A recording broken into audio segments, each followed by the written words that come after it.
Hey, what is up guys? Welcome back to Predatory Exotics. Today we're going to be introducing you to our colony of Indian stick insects. Let's get right into this.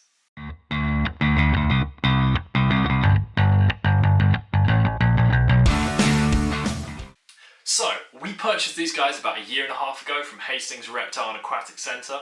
We're currently on our third generation in the colony. So these are our Indian stick insects. The Latin name is Carausius morosus. They are, as their name suggests, from India, as being the Indian stick insect. They were first collected in the southern state of Tamil Nadu, but they are an invasive species all around the world, with invasive populations in places such as South Africa, the United States, and even in the UK.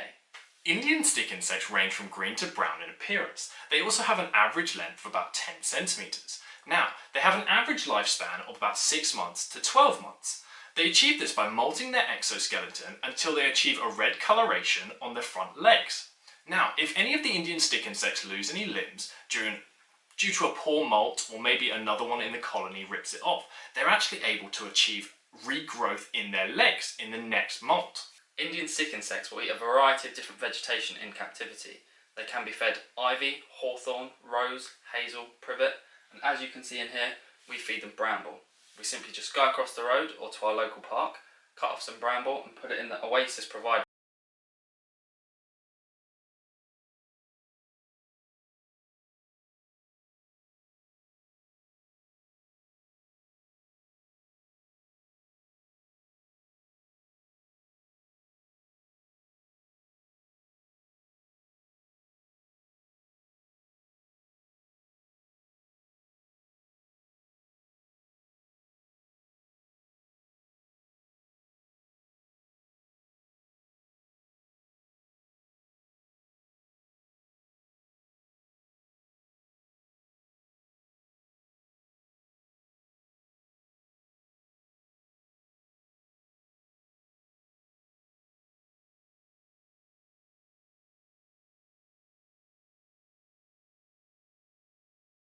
The requirement for your Indian stick insect enclosure is to have an enclosure that is at least 2 to 3 times the height of your stick insect.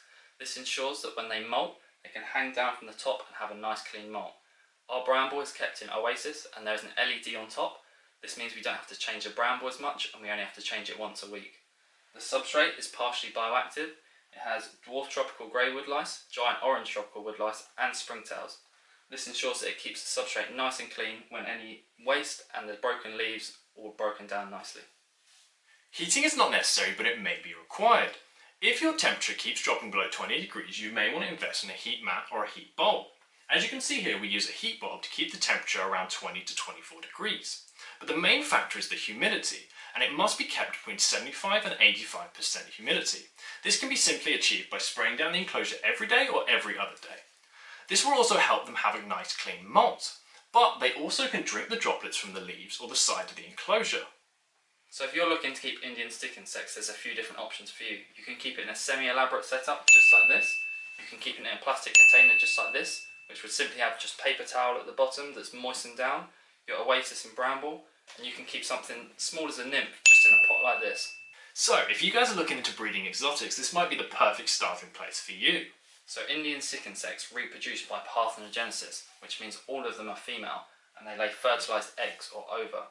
The ova are around 2 millimeters in length and are a darkish brown colour, and have a small little capitula on the end, which is the little hatch that the babies pop out of. So in terms of incubation, you can either incubate the eggs in situ in their enclosure, or you can remove them and put them on a damp paper towel, or it will take about 4 months for them to hatch depending on temperature. We found that it's actually more successful to incubate them in the enclosure.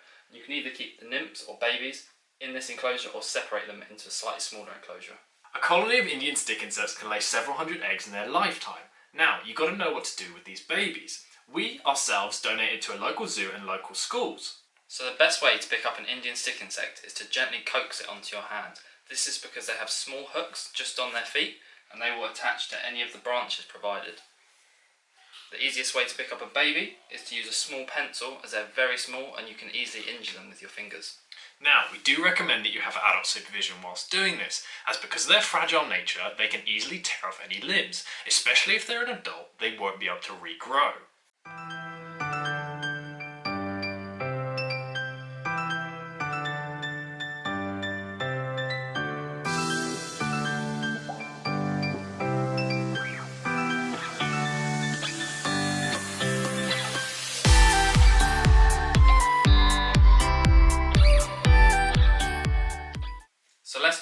about Indian stick insect behaviour. Indian stick insects are actually nocturnal, which means they're active during the night and sleep during the day. They have two different defence mechanisms. The first one, being what this guy's doing, they'll just act like a stick and fall to the ground if necessary. The second is to wave around the red front legs and hopefully deter a predator.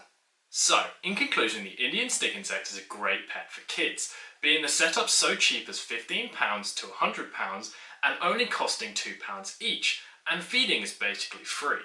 So from both of us at Predatory Exotics, we hope you enjoyed our care guide and setup for the Indian stick insect. We'll see you in the next video. Thank you.